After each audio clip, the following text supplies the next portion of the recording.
Baroda cricket એસોસિએશનના સત્તા સંગ્રામમાં સંઘર્ષની શરૂઆત થઈ ચૂકી છે। ક્રિકેટની આ સત્તાની ખુરશી મેળવવા મેદાને પડેલા સમરજીતસિંહ ગાયકવાડ અને ચિરાયુ અમીન જૂથ એડી ચોટીનું જોર લગાવી રહ્યા છે।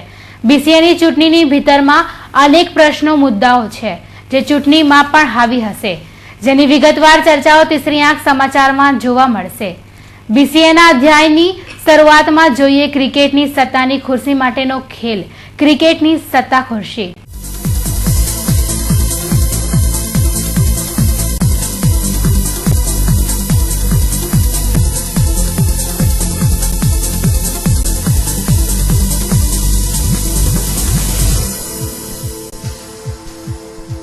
દેશના સૌથી સમૃદ્ધ ક્રિકેટ બોર્ડ પૈકીનું એક બોર્ડ એટલે બીસીએ, બરોડા ક્રિકેટ એસોસિએશન।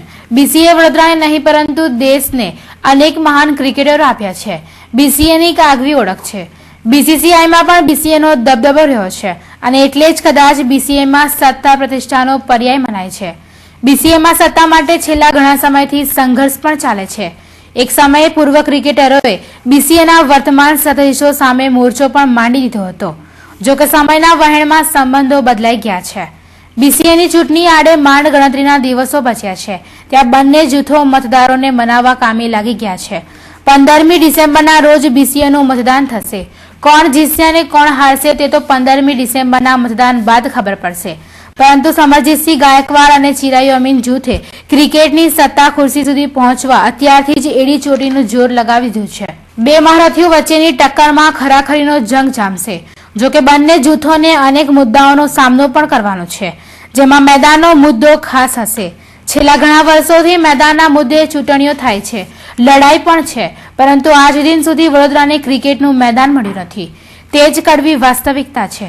અલબત્ત મેદાનના મુદ્દે બંને જૂથોનું ચૂંટણીના મેદાનમાં પાણી મપાઈ જશે તે તો નિશ્ચિત જ છે, પણ બીસીએની વર્તમાન ચૂંટણીમાં રાજકીય ચૂંટણીઓને ટપી જાય તેવા દ્રશ્ય જોવા મળી શકે તો નવાઈ નથી।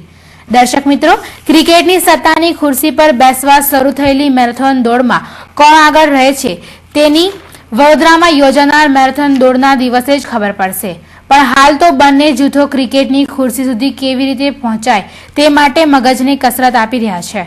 તીસરી આંખ પર તેમના દર્શકોને આ હાઈ પ્રોફાઇલ ચૂંટણીની માહિતીથી રૂબરૂ કરાવતો રહેશે। તો જોતા રહીશો તીસરી આંખ ન્યૂઝ નેટવર્ક।